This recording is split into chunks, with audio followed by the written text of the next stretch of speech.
ॐ श्री गणेशाय नमः। श्रीरामरक्षास्तोत्र विनियोगः। अस्य श्रीरामरक्षास्तोत्रमन्त्रस्य बुधकौशिक ऋषिः श्रीसीतारामचन्द्रो देवता अनुष्टुप् छन्दः सीताशक्तिः श्रीमान् हनुमान कीलकं श्रीरामचंद्र प्रीत्यर्थे रामरक्षास्तोत्रपाठे विनियोगः।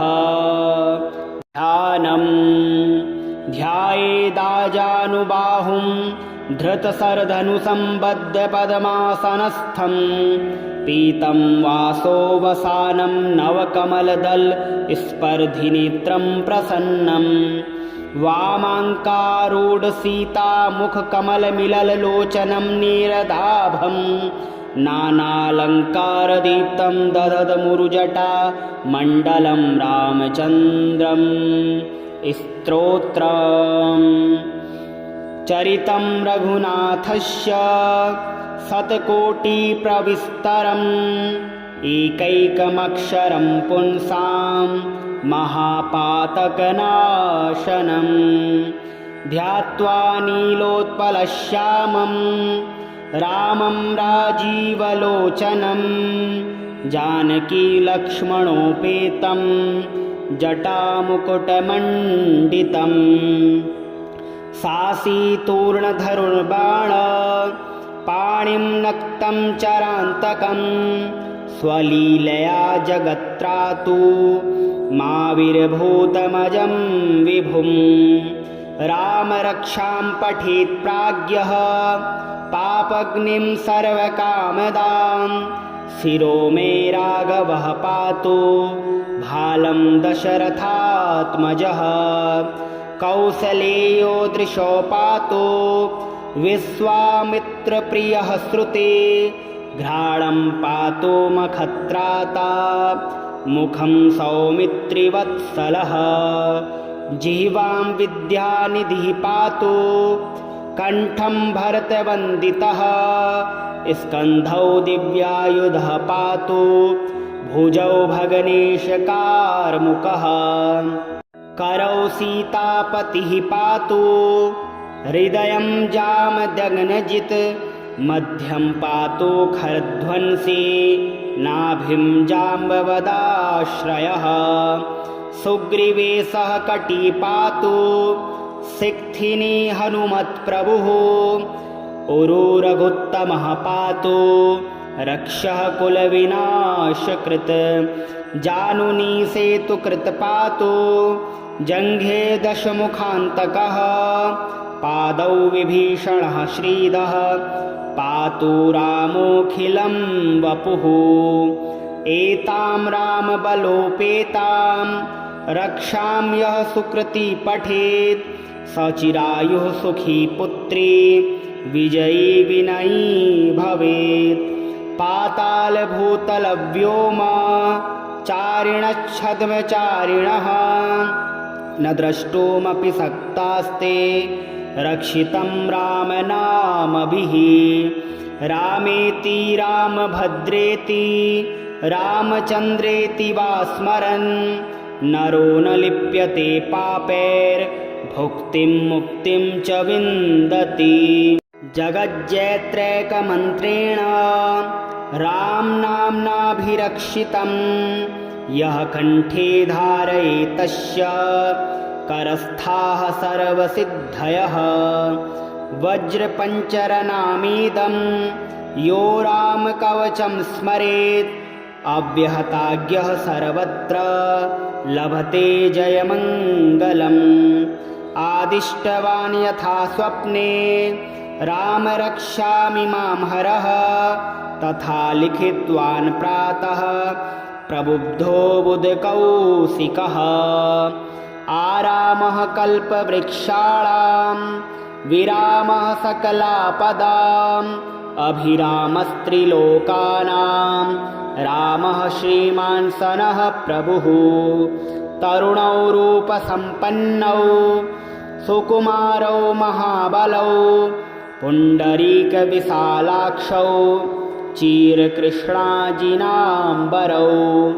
फलमूलासिनौ दान्तौ तापसौ ब्रह्मचारिणौ पुत्रौ दशरथस्यैतौ भ्रातरौ रामलक्ष्मणौ शरण्यौ सर्वसत्त्वानां श्रेष्ठो सर्वधनुस्मतां रक्षः कुलनिहन्तारौ त्रायितां नो रघुत्तमौ आत्तसज्जधनुषा विपुस्परसा वक्ष्या सुगनिसङ्गसङ्गिनौ रक्षणाय मम रामलक्ष्मणा वग्रतः पथि सदैव गच्छताम् सम्नद्धः कवची खङ्गी चापबाणधरो युवा गच्छन्मनोरथानश्च रामः पातु स लक्ष्मणः रामो दाशरथी सूरो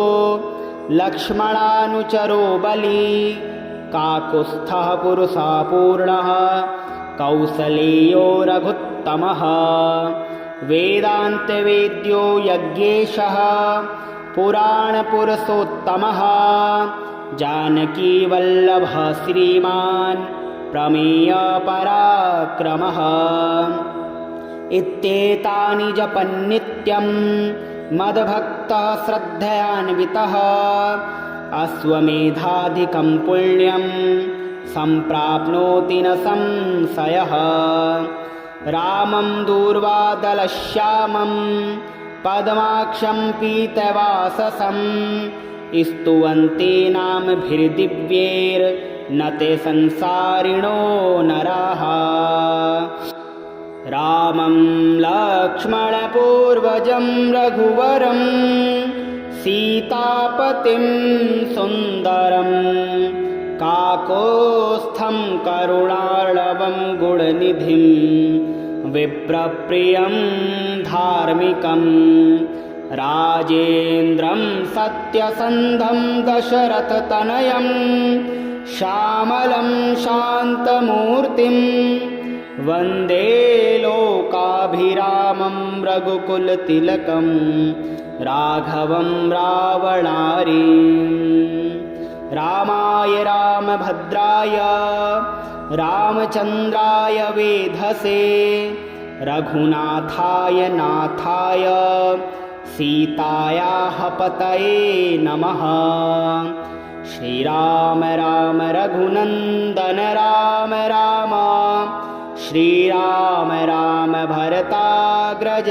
राम राम श्रीराम राम रणकर्कश राम राम श्रीराम राम शरणं भव राम राम श्रीरामचन्द्रचरणौ मनसा स्मरामि श्रीरामचन्द्रचरणौ वचसा गृह्णामि श्रीरामचन्द्रचरणौ शिरसा नमामि श्रीरामचन्द्रचरणौ शरणं प्रपद्ये माता रामो मत्पिता रामचन्द्रः स्वामी रामो मत्सखा रामचन्द्रः सर्वस्वं मे रामचन्द्रो दयालुर्नान्यं जाने नैव जाने न जाने दक्षिणे लक्ष्मणो यस्य वामे च जनकात्मजा पुरतो मारुतिर्यस्य तं वन्दे रघुनन्दनं लोकाभिरामं रणरङ्गधीरं राजीवनेत्रं रघुवंशनाथं कारुण्यरूपं करुणाकरं तं श्रीरामचन्द्रं शरणं प्रपद्ये मनोजवं मारुततुल्यवेगं जितेन्द्रियं बुद्धिमतां वरिष्ठं वातात्मजं वानरयूथमुख्यं श्रीरामदूतं शरणं प्रपद्ये कूजन्तं राम रामेति मधुरं मधुराक्षरम् आरुह्य कविताशाखां वन्दे वाल्मीकिकोकिलम् आपदामपहर्तारं दातारं सर्वसम्पदां लोकाभिरामं श्रीरामं भूयो भूयो नमाम्यहम् भर्जनं भवबीजानामर्जनं सुखसम्पदां तर्जनं यमदूतानां राम रामेति गर्जनम् रामो राजमणिः सदा विजयते रामं रमेशं भजे रामेणाभिहता निशाचरचमू रामाय तस्मै नमः रामान्नास्ति परायणं परतरं रामस्य दासोऽस्म्यहम् रामे चित्तलयः सदा भवतु मे भो राम मामुद्धर राम रामेति रामेति रमे रामे मनोरमे सहस्रनाम तत्तुल्यं राम नाम वरानने इतं रघुनाथस्य शतकोटिप्रविस्तरम् एकैकमक्षरं पुंसां महापातकनाशनम्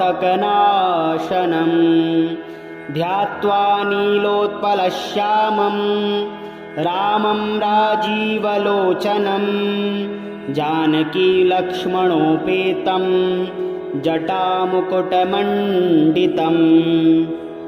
सासीतूर्णधनुर्बाण पाणिं नक्तं चरान्तकं स्वलीलया जगत्त्रातु माविर्भूतमजं विभुम् रामरक्षां पठेत् प्राज्ञः पापग्निं सर्वकामदां शिरो मे राघवः पातु भालं दशरथात्मजः कौसलेयो दृशो पातु विश्वामित्रप्रियः श्रुते घ्राणं पातु मखत्राता मुखं सौमित्रिवत्सलः जिह्वां विद्यानिधिः पातु कण्ठं भरतवन्दितः स्कन्धौ दिव्यायुधः पातु भुजौ भगनेशकार्मुकः करौ सीतापतिः पातु हृदयं जामदग्नजित् मध्यं पातु खरध्वंसी नाभिं जाम्बवदाश्रयः सुग्रीवेशः कटी पातु सिक्थिनी हनुमत्प्रभुः उरुरघुत्तमः पातु रक्षः कुलविनाशकृत् जानुनी सेतुकृत् पातु जङ्घे दशमुखान्तकः पादौ विभीषणः श्रीदः पातु रामोऽखिलं वपुः एतां रामबलोपेतां रक्षां यः सुकृती पठेत् सचिरायुः सुखी पुत्री विजयी विनयी भवेत् पातालभूतलव्योम चारिणच्छद्मचारिणः न द्रष्टुमपि शक्तास्ते रक्षितं रामनामभिः रामेति रामभद्रेति रामचन्द्रेति वा स्मरन् नरो न लिप्यते पापैर्भुक्तिं मुक्तिं च विन्दति जगज्जयत्रैकमन्त्रेण रामनाम्नाभिरक्षितं यः कण्ठे धारयेतस्य करस्थाः सर्वसिद्धयः वज्रपञ्चरनामीदं यो रामकवचं स्मरेत् अव्यहताज्ञः सर्वत्र लभते जयमङ्गलम् आदिष्टवान् यथा स्वप्ने राम रक्षामि मां हरः तथा लिखितवान् प्रातः प्रबुद्धो बुधकौशिकः आरामः कल्पवृक्षाणां विरामः सकलापदाम् अभिरामस्त्रिलोकानां रामः श्रीमान् सनः प्रभुः तरुणौ रूपसम्पन्नौ सुकुमारौ महाबलौ पुण्डरीकविशालाक्षौ चीरकृष्णाजिनाम्बरौ फलमूलासिनौ दान्तौ तापसौ ब्रह्मचारिणौ पुत्रौ दशरथस्यैतौ भ्रातरौ रामलक्ष्मणौ शरण्यौ सर्वसत्त्वानां श्रेष्ठो सर्वधनुस्मतां रक्षः कुलनिहन्तारौ त्रायितां नो रघुत्तमौ आत्तसज्जधनुषा विपुस्परसा वक्ष्या सुगनिसङ्गसङ्गिनौ रक्षणाय मम रामलक्ष्मणा वग्रतः पथि सदैव गच्छताम् सम्नद्धः कवची खङ्गी चापबाणधरो युवा गच्छन्मनोरथानश्च रामः पातु स लक्ष्मणः रामो दाशरथी सूरो लक्ष्मणानुचरो बली काकुत्स्थः पुरुषा पूर्णः कौसलेयो रघुत्तमः वेदान्तवेद्यो यज्ञेशः पुराणपुरुषोत्तमः जानकीवल्लभः श्रीमान् प्रमेयपराक्रमः इत्येतानि जपन्नित्यं मद्भक्तः श्रद्धयान्वितः अश्वमेधाधिकं पुण्यं सम्प्राप्नोति न संशयः रामं दूर्वादलश्यामं पद्माक्षं पीतवाससं स्तुवन्ते नामभिर्दिव्यैर्न ते संसारिणो नराः रामं लक्ष्मणपूर्वजं रघुवरं सीतापतिं सुन्दरं काकोत्स्थं करुणार्णवं गुणनिधिं विप्रप्रियं धार्मिकं राजेन्द्रं सत्यसन्धं दशरथतनयं श्यामलं शान्तमूर्तिं वन्दे लोकाभिरामं रघुकुलतिलकं राघवं रावणारीं रामाय रामभद्राय रामचन्द्राय वेधसे रघुनाथाय नाथाय सीतायाः पतये नमः श्रीराम राम रघुनन्दन राम राम श्रीराम राम भरताग्रज राम राम श्रीराम राम रणकर्कस राम राम श्रीराम राम शरणं भव राम राम श्रीरामचन्द्रचरणौ मनसा स्मरामि श्रीरामचन्द्रचरणौ वचसा गृह्णामि श्रीरामचन्द्रचरणौ शिरसा नमामि श्रीरामचन्द्रचरणौ शरणं प्रपद्ये माता रामो मत्पिता रामचन्द्रः स्वामी रामो मत्सखा रामचन्द्रः सर्वस्वं मे रामचन्द्रो दयालुर्नान्यं जाने नैव जाने न जाने दक्षिणे लक्ष्मणो यस्य वामे च जनकात्मजा पुरतो मारुतिर्यस्य तं वन्दे रघुनन्दनं लोकाभिरामं रणरङ्गधीरं राजीवनेत्रं रघुवंशनाथं कारुण्यरूपं करुणाकरं तं श्रीरामचन्द्रं शरणं प्रपद्ये मनोजवं मारुततुल्यवेगं जितेन्द्रियं बुद्धिमतां वरिष्ठं वातात्मजं वा नरयूथ मुख्यं श्रीरामदूतं शरणं प्रपद्ये। कूजन्तं राम रामेति मधुरं मधुराक्षरम् आरुह्य कविताशाखां वन्दे वाल्मीकिकोकिलम्। आपदामपहर्तारं दातारं सर्वसम्पदां लोकाभिरामं श्रीरामं भूयो भूयो नमाम्यहम्। भर्जनं भवबीजानामर्जनं सुखसम्पदां तर्जनं यमदूतानां राम रामेति गर्जनम्।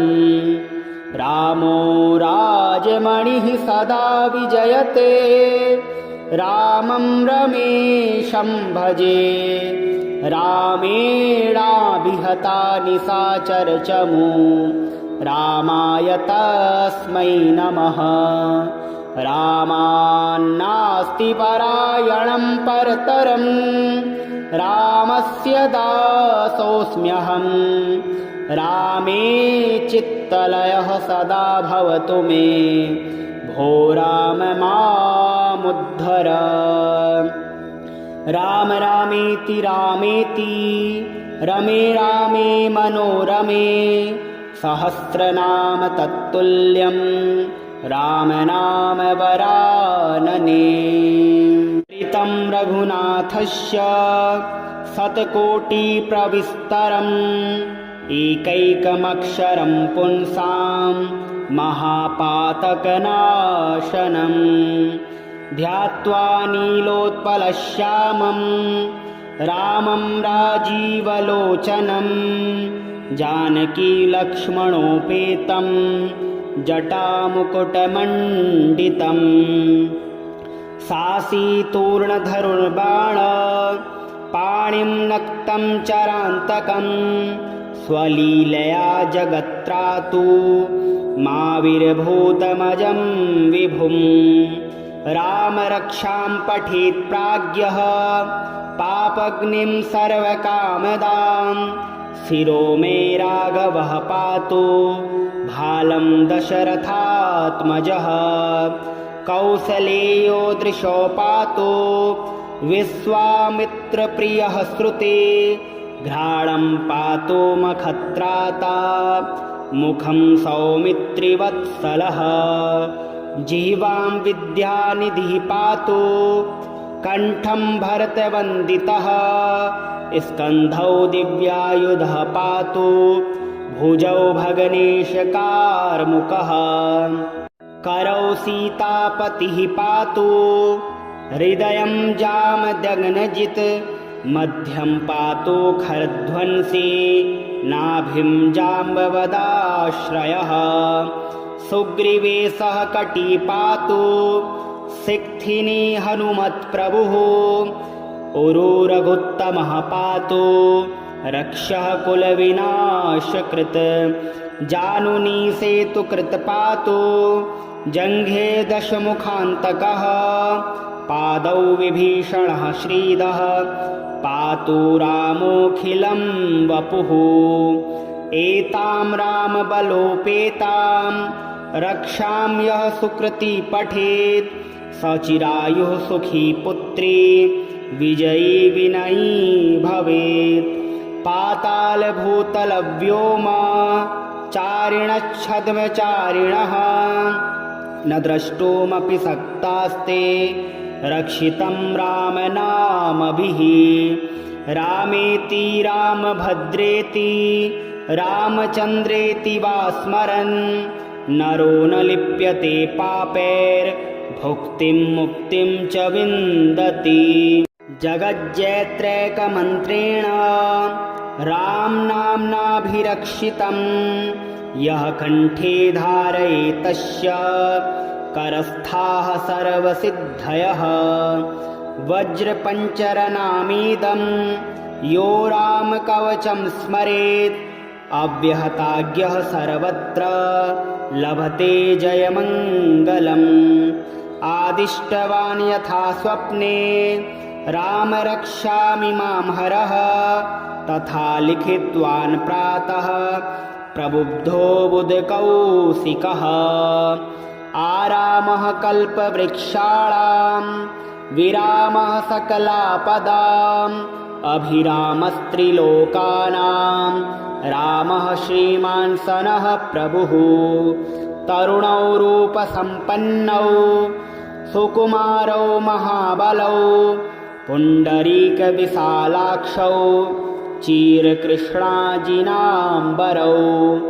फलमूलासिनौ दान्तौ तापसौ ब्रह्मचारिणौ पुत्रौ दशरथस्यैतौ भ्रातरौ रामलक्ष्मणौ शरण्यौ सर्वसत्त्वानां श्रेष्ठो सर्वधनुष्मतां रक्षः कुलनिहन्तारौ त्रायितां नो रघुत्तमौ आत्तसज्जधनुषा विपुस्पर्शा वत्सया सुगनिसङ्गसङ्गिनौ रक्षणाय मम रामलक्ष्मणा वग्रतः पथि सदैव गच्छताम् सम्नद्धः कवची खङ्गी चापबाणधरो युवा गच्छन्मनोरथानश्च रामः पातु स लक्ष्मणः रामो दाशरथी सूरो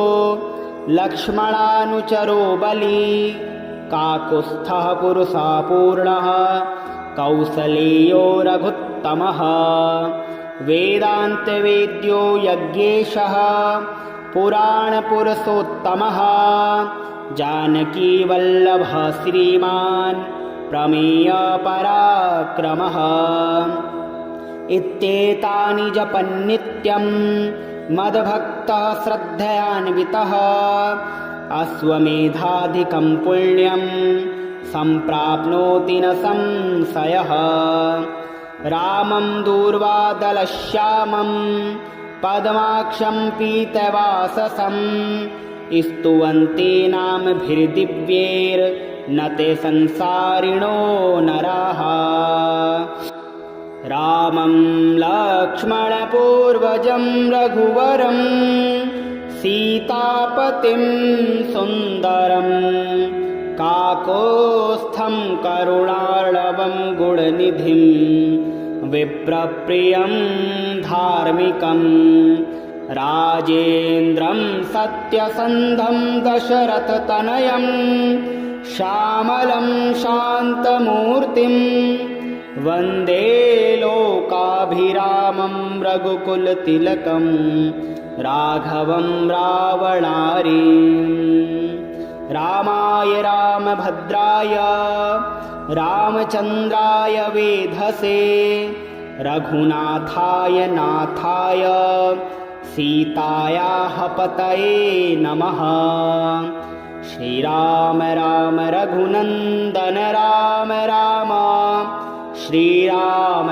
राम भरताग्रज राम राम श्रीराम राम रणकर्कश राम राम श्रीराम राम शरणं भव राम राम श्रीरामचन्द्रचरणौ मनसा स्मरामि श्रीरामचन्द्रचरणौ वचसा गृह्णामि श्रीरामचन्द्रचरणौ शिरसा नमामि श्रीरामचन्द्रचरणौ शरणं प्रपद्ये माता रामो मत्पिता रामचन्द्रः स्वामी रामो मत्सखा रामचन्द्रः सर्वस्वं मे रामचन्द्रो दयालुर्नान्यं जाने नैव जाने न जाने दक्षिणे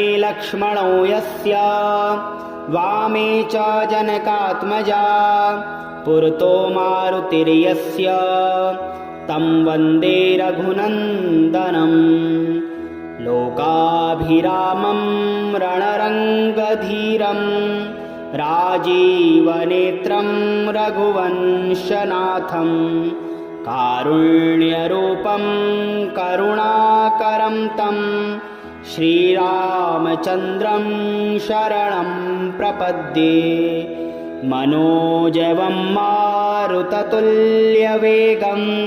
जितेन्द्रियं बुद्धिमतां वरिष्ठं वातात्मजं वानरयूथमुख्यं श्रीरामदूतं शरणं प्रपद्ये कूजन्तं राम रामेति मधुरं मधुराक्षरम् आरुह्य कविताशाखां वन्दे वाल्मीकिकोकिलम् आपदामपहर्तारं दातारं सर्वसम्पदां लोकाभिरामं श्रीरामं भूयो भूयो नमाम्यहम् भर्जनं भवबीजानामर्जनं सुखसम्पदां तर्जनं यमदूतानां राम रामेति गर्जनम् रामो राजमणिः सदा विजयते रामं रमेशं भजे रामेणाभिहता निशाचरचमू रामाय तस्मै नमः रामान्नास्ति परायणं परतरं रामस्य दासोऽस्म्यहं रामे चित्तलयः सदा भवतु मे भो राम मामुद्धर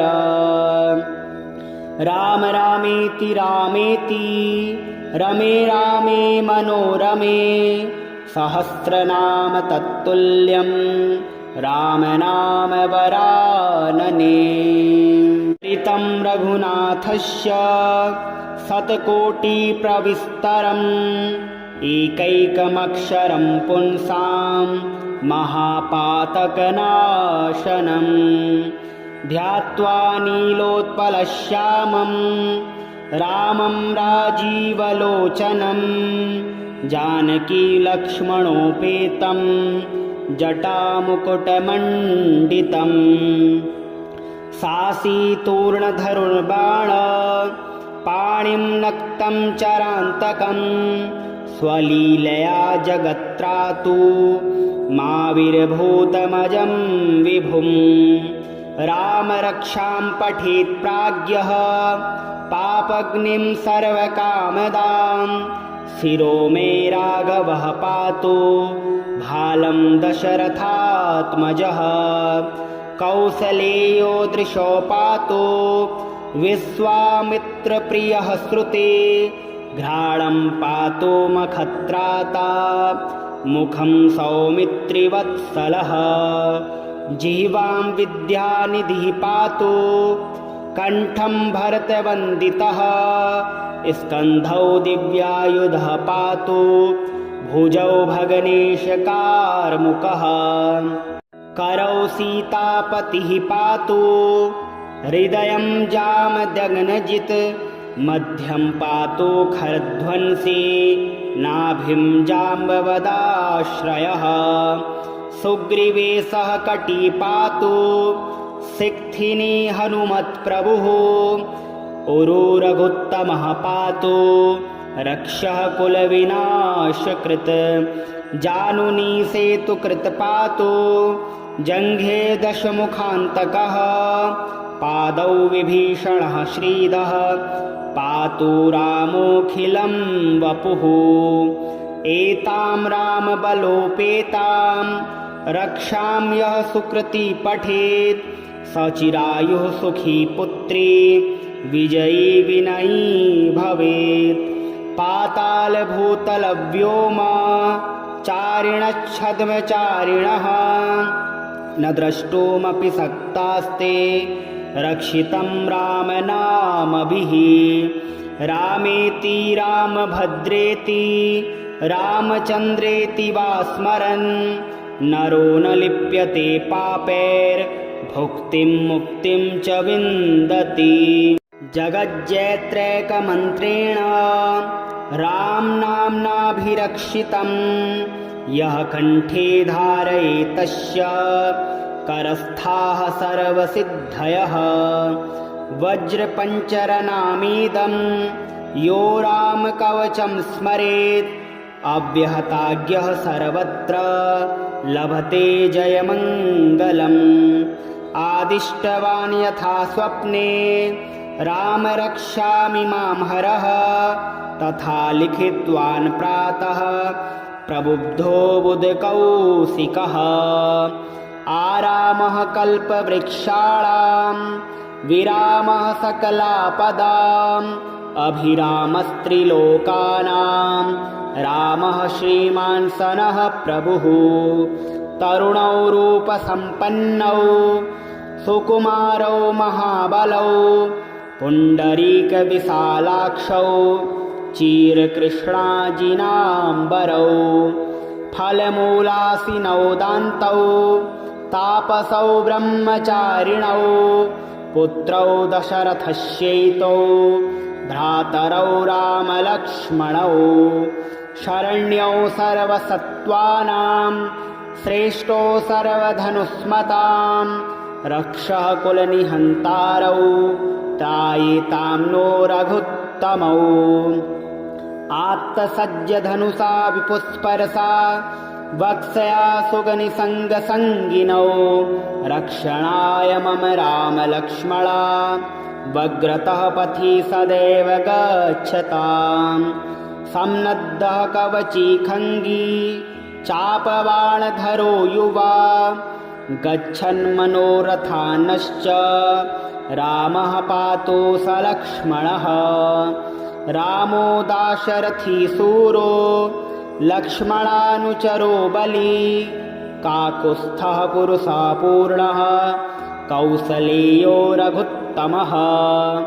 वेदान्तवेद्यो यज्ञेशः पुराणपुरुषोत्तमः जानकीवल्लभः श्रीमान् प्रमेयपराक्रमः।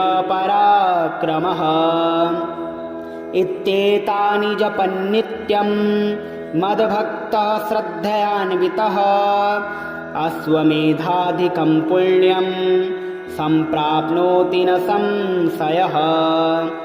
रामं दूर्वादलश्यामं पद्माक्षं पीतवाससं स्तुवन्ति नामभिर्दिव्यैर्न ते संसारिणो नराः। रामं लक्ष्मणपूर्वजं रघुवरं सीतापतिं सुन्दरं काकोत्स्थं करुणार्णवं गुणनिधिं विप्रप्रियं धार्मिकं राजेन्द्रं सत्यसन्धं दशरथतनयं श्यामलं शान्तमूर्तिं वन्दे लोकाभिरामं रघुकुलतिलकं राघवं रावणारिम्। रामाय रामभद्राय रामचन्द्राय वेधसे रघुनाथाय नाथाय सीतायाः पतये नमः। श्रीराम राम रघुनन्दन राम राम श्रीराम राम भरताग्रज राम राम श्रीराम राम रणकर्कश राम राम श्रीराम राम शरणं भव राम राम।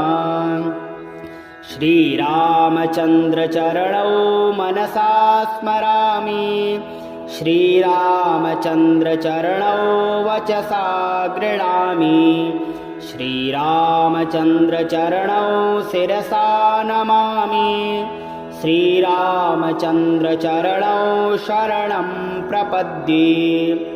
माता रामो मत्पिता रामचन्द्रः स्वामी रामो मत्सखा रामचन्द्रः सर्वस्वं मे रामचन्द्रो दयालुर्नान्यं जाने नैव जाने न जाने। दक्षिणे लक्ष्मणो यस्य वामे च जनकात्मजा पुरतो मारुतिर्यस्य तं वन्दे रघुनन्दनं। लोकाभिरामं रणरङ्गधीरं राजीवनेत्रं रघुवंशनाथं कारुण्यरूपं करुणाकरं तं श्रीरामचन्द्रं शरणं प्रपद्ये। मनोजवं मारुततुल्यवेगं जितेन्द्रियं बुद्धिमतां वरिष्ठं वातात्मजं वानरयूथमुख्यं श्रीरामदूतं शरणं प्रपद्ये। कूजन्तं राम रामेति मधुरं मधुराक्षरम् आरुह्य कविताशाखां वन्दे वाल्मीकिकोकिलम्। आपदामपहर्तारं दातारं सर्वसम्पदां लोकाभिरामं श्रीरामं भूयो भूयो नमाम्यहम्। भर्जनं भवबीजानामर्जनं सुखसम्पदां तर्जनं यमदूतानां राम रामेति गर्जनम्। रामो राजमणिः सदा विजयते रामं रमेशं भजे। रामेणाभिहता निशाचरचमू रामाय तस्मै नमः। रामान्नास्ति परायणं परतरं रामस्य दासोऽस्म्यहम्। रामे चित्तलयः सदा भवतु मे भो राम मामुद्धर। राम रामेति रामेति रमे रामे मनोरमे सहस्रनाम तत्तुल्यं राम नाम वरानने।